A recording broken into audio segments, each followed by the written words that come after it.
O, start na tayo ng hike. Galing nga dito sa may barangay hall ng Alang Salaksak. Medyo madami tayong kasama ngayon. Joiner to, kasama ulit natin ng Excelsior. Sa 47, kaming lahat, tatlong vans. Bale, ang service natin. Bali, ang trail na gagawin natin ngayon ay yung sinasabi nila na Quad Peak. Dati tong, kilala to dati as Kayapat Trilogy. Tapos ngayon, naging Quad Peak na. May mga niyaya ako na sumama dito sa hike na to. Kaso, yun nga, nung narinig nilang Quad Peak, natakot sila. Tapos yung elevation, nasa 1,400 each. Pero, kanina, from jump-off point, ang elevation natin is 1,100. Tapos, yung mostly yung apat na peaks naglalaro sa 1.4K. So, mga 300 na lang ang idadagdag from jump-off point. From there, na-imagine ko, mga ridges ang dadaanan natin. So, up and down. Although nakalagay naman sa trail class is 3 of 9, beginner friendly. Obviously, hindi siya ganun kahirap. Like, Tarak is 1,100. Tama, no? Tarak is 1,100. Major yun. Major hike siya. Ito, apat na 1,400. Pero, ang starting point natin 1,900. Parang sa ulap, ganun din. So, konti lang yung magiging elevation gain. Kaya, nakwento ko lang sa mga nag-back out. Kasi sabi ko naman sa inyo, beginner ito. Ang pinaka-highlight nito at saka yung babayaran dito is yung view along the way. So, sabi dun ng guide, 16 kilometers. So, 16 kilometers na mountain ranges. Okay. Doon pala nakaka-excite siya. Kaya nung nag-iaya si Chris, umuo kagad ako kasi hindi pa tayo nakakapunta dito. Sama uli natin si Alex, long time no see. Ngayon na ulit tayo nagkasama. Tara kaya tayo uli na. Before that, ulap pa. No? Ulap. Kaya naging beginner friendly. Hindi siya yung steepness gaya ng Tarak. Yun. Tapos kung nakapag-mount ulap na kayo, hindi rin ganun yung steepness niya. Mas mababa yung level ng steepness dito. Kasi mostly of the terrain is rolling. Ayun. Kaya banaya siya. So speaking of steepness, itong nilalakaran natin 6% lang. So 6%, 3%, 7 doon naglalaro. 12. So feeling ko, ito yung magiging story ng gradient natin all throughout the day as we go through the full 16 kilometers, no? 16 kilometers. Init. Ayun. Kasi ano, oras na tayo nakapag-start. 7:30. Ay, hindi. 9:30. Pero, may 360-degree view. You know, Cordillera Mountain View. And Mount Ugo views. Tapos grassland, mala New Zealand din. yun. Kasi cattle and grassland, New Zealand scenery. Pero para sa akin, perfect tong ganitong weather. Hindi ko to pagpapalit sa cloudy o tag-ulan. All because sa clearing. Tsaka syempre, ang sarap ng araw dito. Solid. So ito isa to sa mga nilolook forward ko. Yung makapagpa-araw. Dahil syempre, sa trabaho natin, hindi tayo naarawan. At itong past years, naging busy tayo sa trabaho kaya hindi masyado tayo nakapag-ensayo. Hopefully, next year. At yun nga pala, bago ko magtuloy-tuloy, gusto kong batiin kayo lahat ng Merry Christmas and Happy New Year.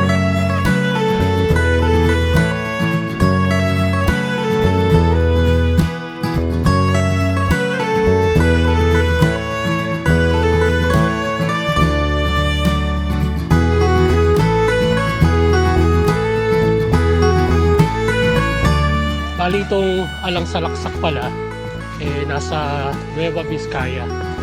So ngayon, nasa Nueva Vizcaya tayo. First time ko makapunta sa lugar na to at first time ko rin mag-hike dito nga sa Alang Salaksak.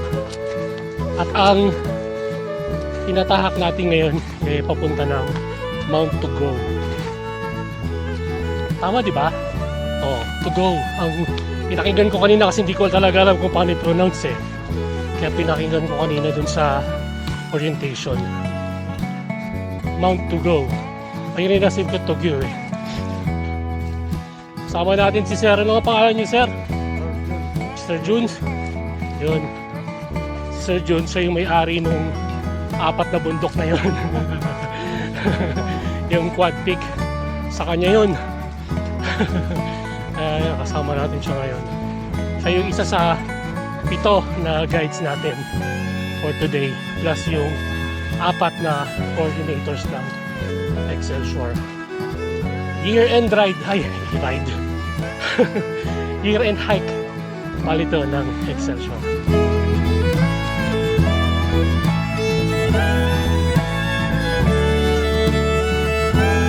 Isa sa mga pinaka-distinct na feature ng trail itong pine forest. So makikita niyo yung paligid natin, puro pine trees. Pero sabi, bandang taas daw, doon na mag-i-start yung grassland. Actually, base sa mga napanood ko, ganun nga, may grassland tayong dadaanan din.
Update lang, nakaka 2.5 kilometers na tayo from drop off point at ang elevation natin ngayon is 1.4 kilometers.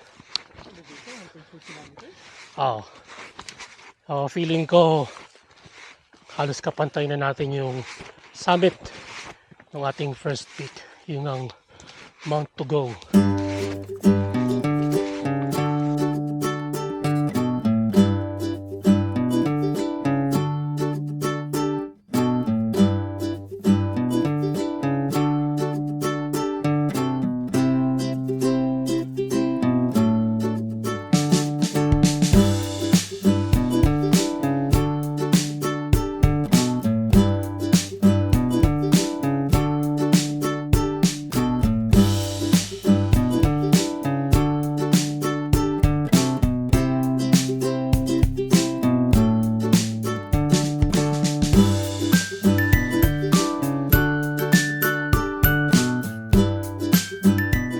Bali, ang naging pick-up point namin kanina doon sa may Macdo, Panay Avenue. Sinundo kami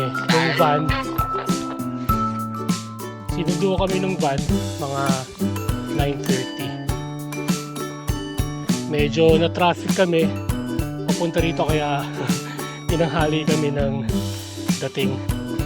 Kita na natin yung summit from here. Yun, yung first peak o yung summit ng Mount Tugo.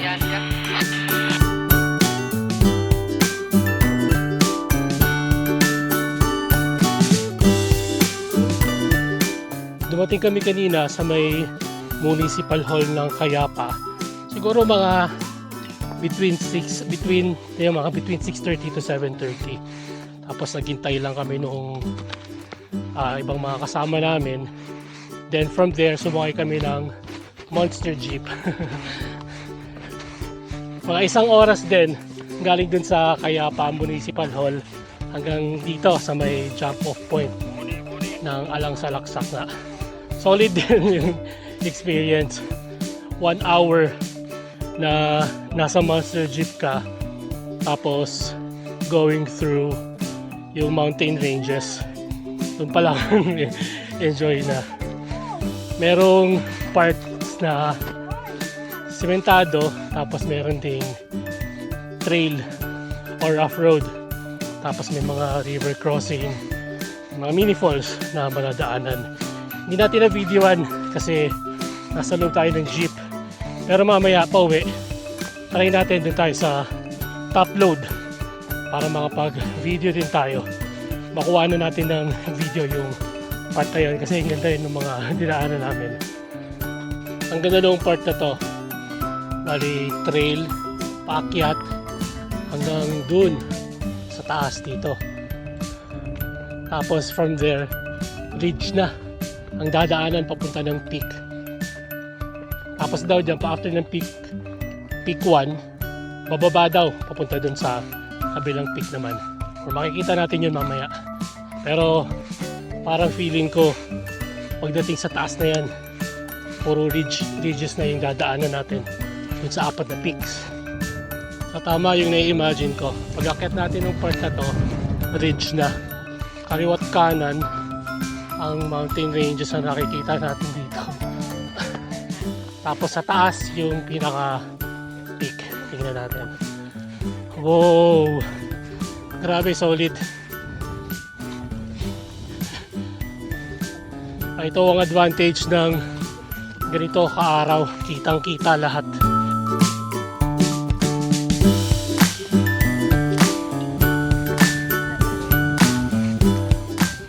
Yun na.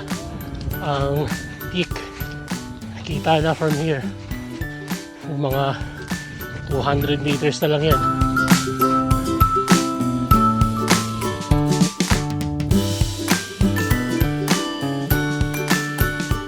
Feeling ko final assault to bago yung pinaka peak ng Mount Tugo. Ang laki pala nung bato nung sa pinanggalingan natin, parang ang liit lang, pero papalapit tayo na papalapit, palaki ng palaki yung bato, parang siyang monolith. Eto na, ito na yun.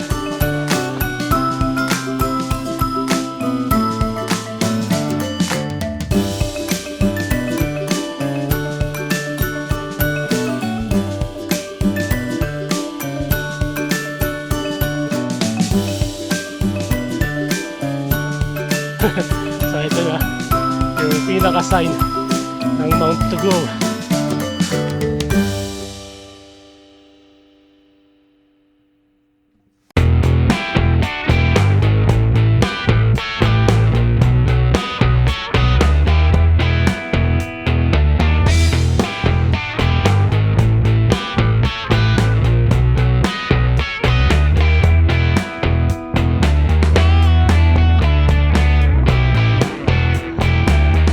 Ayun, ang Mount Tugo, 1,460 meters above sea level, 3 kilometers and 15 meters from jump off point. Although sa elevation natin 1,519 meters ang nakalagay. After 46 minutes from jump off point. Papahinga lang tayo dito habang hinihintay yung ibang kasama natin.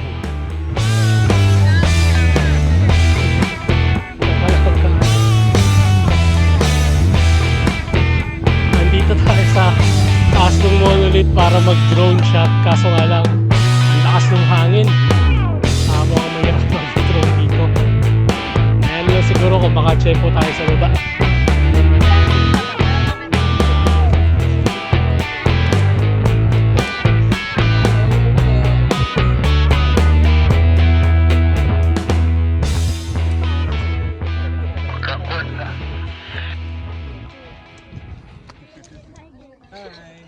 Ayun, ang first peak.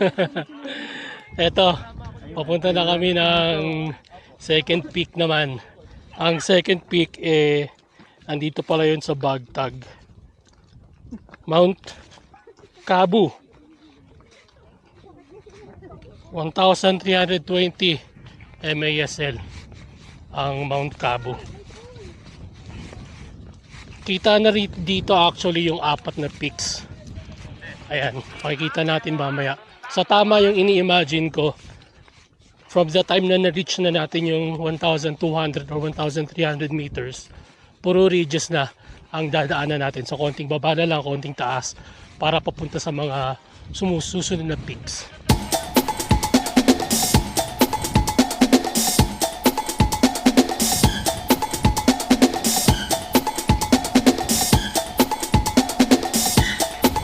Stonewall. Parang ano lang, may tulap China lang.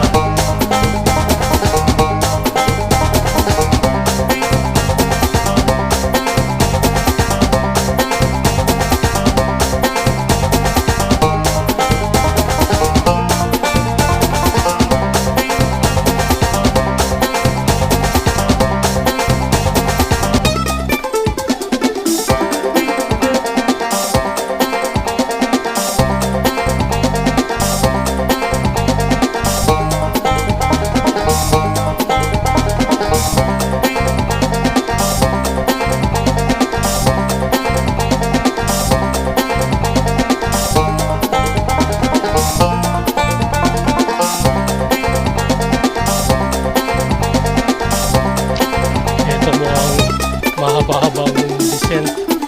Tapos pagdating dun sa baba, mukhang mahaba-habang akyatan ulit. 1,481 meters above sea level. So, pababa tayo ng pababa.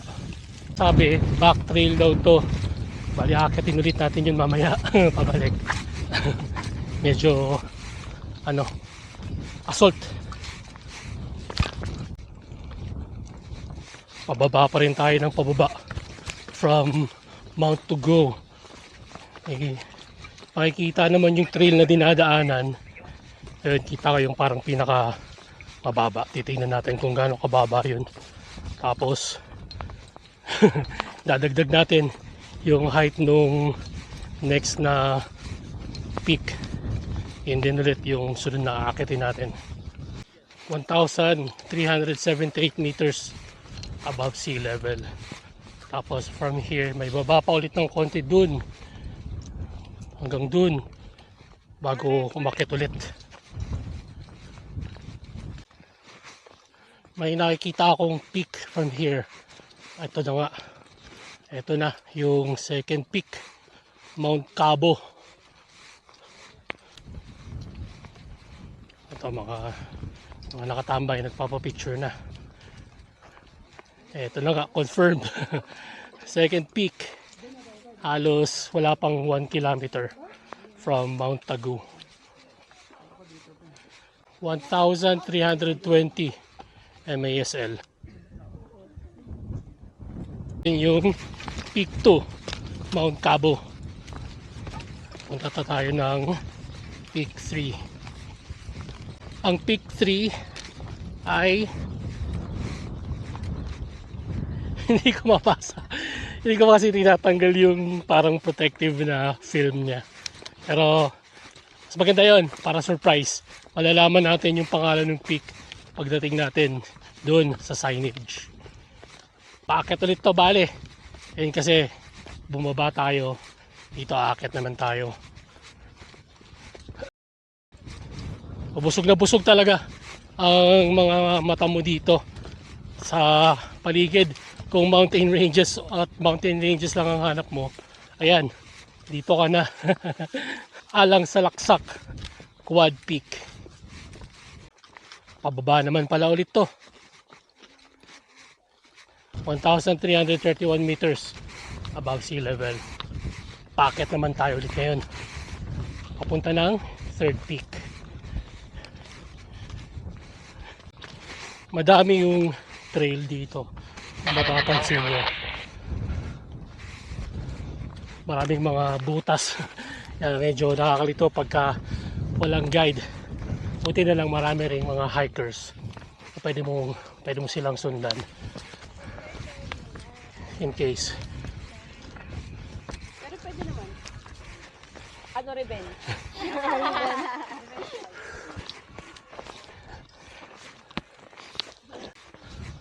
Sabi kanina sa orientation, nasa mga 300 daw ang nag-register na mag-hike. Kaya nakikilala na talaga to, itong hiking destination na to. Daming baka. So isa din yan sa mga madadaanan nyo along the way, yung mga baka.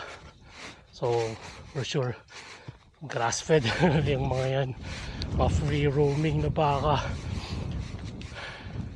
At so ito na yata yung third peak, tapos yun sa may banda dito yung fourth peak, makikita natin. So yung mga iba pabalik na. Meron daw pinakamagang umalis kanina 4 o'clock. Tayo nakalis tayo ng drop off siguro mga 8:30 o magna 9 na. Medyo late na. Although ang kagandahan lang ito, kita talaga natin lahat nung nasa paligid natin. Like umalis tayo ng 4 or 5, madilim pa yon, ang haba pa naman ng gabi ngayon. So magkakaliwanag siya mga 6:30. So, may dalawang trail, isa dito tsaka isa dito.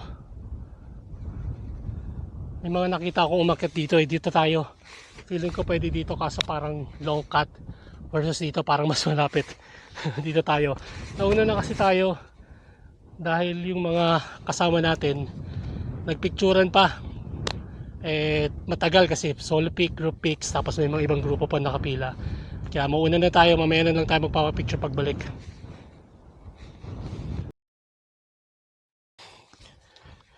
Medyo matarik na tong part na to. Ito, nasa edge tayo nung bundok. Ano mo kung malapit na. Assault talaga to. Itong papuntang third peak. Yung mga nakikita ko nakatambay sa labas, ay sa taas.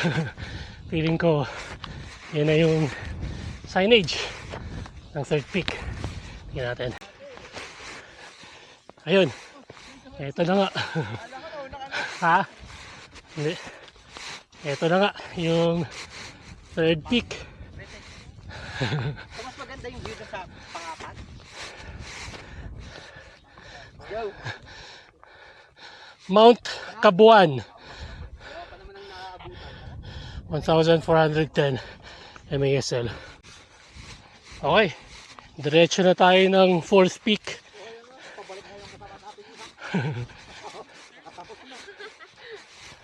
Sa pang-apat na.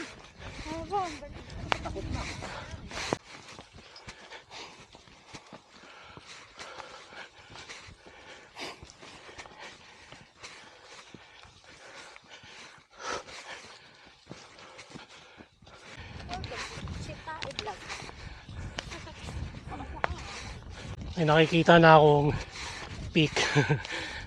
Hindi ko alam kung pag-angat natin dito ito na yung signage. Ayun. Kita na. So ito, fourth and final peak ng ating Alang Salaksak quad peak. Nice. So at least maganda yung decision natin na mauna, nahabol natin yung ibang kasama natin. Kukunti pa lang yung tao, yung iba nakababa na. Ayan, sa dahatan. Sabi dito 1,438 MASL. Ayan, wala kasing nakalagay lang sa dahatan. Know you've been a good friend, and that's in the thick and thin, and I know it's never gonna end.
doon biglang natapos yung ating video.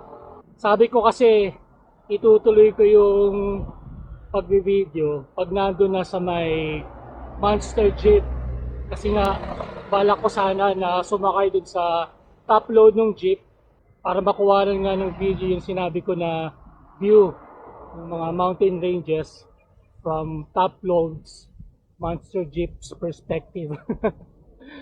Kaso ang nangyari, inaabot kami ng gabi. Siguro nakababa kami at nakabalik dun sa may registration mga around 4 or 5. Kaso nga lang, yung ibang mga kasama namin, inabot ng dilim talaga, siguro mga 7 na yun. Nakaalis yata kami, alas 8 na. Kaya ayun, ginabi na kami. Hindi ko na nakuhaan ng video yung sa pauwi. Sayang. Pero feeling ko makakabalik pa naman ulit tayo doon. Sana, tingnan natin. Pagka nakabalik tayo or pag nagkaroon ng pagkakataon, yun yung unang-una natin gagawin ng sisiguraduhin natin na makuhaan yung video at makasakay nga dun sa top load ng jeep. So all in all, sulit yung ating naging hike. Kaya kung naghahanap kayo ng mga hiking destination at kung hindi nyo pa napupuntahan to, huwag na kayong magdalawang isip. Try nyo. Alang Salaksak Quad Peak. Hanapin nyo yung Excel Shore Outdoors. Check nyo kung meron silang schedule ito nga sa Alang Salaksak. Kung wala, marami naman silang iba pang mga offers. Pero kung gusto nyo talaga yung Alang Salaksak, yun. Tingnan nyo kung meron or message kayo sa kanila. Tanong nyo kung kailan ulit yung schedule ng hike para sa Alang Salaksak. Less than 15 kilometers yung buong hike. 4 na peak nga. Naging 5 pa yung ginawa natin kasi isang kasama natin. Na-miss niya yung 3rd peak. Tapos, pagkagaling niya ng 4th peak, nasalubong natin siya, pabalik na siya. Kasi nga, hindi daw niya nakita yung 3rd peak. Sinama uli natin siya, papunta ng 4th peak. Tapos, nandun na, gusto niya makita yung 3rd peak. Kaya ayun, umakyat ulit kami ng 3rd peak bago bumaba ulit hanggang pabalik na dun sa drop-off point. Kasi dun sa after ng 4th peak, may daan na yung Spanish Trail na sinasabi na hindi na kailangang dumaan dun sa mga peaks. Except lang yung sa 3rd peak nga na dinaanan pa uli namin. Habang pa-araw ride lang, kasama ko si Mark, ayun o. Matagal-tagal din siyang hindi nakapag-bike at nakasama ulit siya natin ngayon. Quickie ride lang naman after work, tamang paaraw nga. Marami pa namang mga long ride ulit na nakahilera tayo. Especially yung sa bike packing natin. So at this moment, sineset up ulit natin ang ating gravel bike. Papakita ko sa inyo pagka natapos na yun. Salamat sa pagsama sa amin sa hike dito nga sa Alang Salaksak. At kita-kita ulit tayo sa mga susunod na Langoy Padjak Takbo Adventures.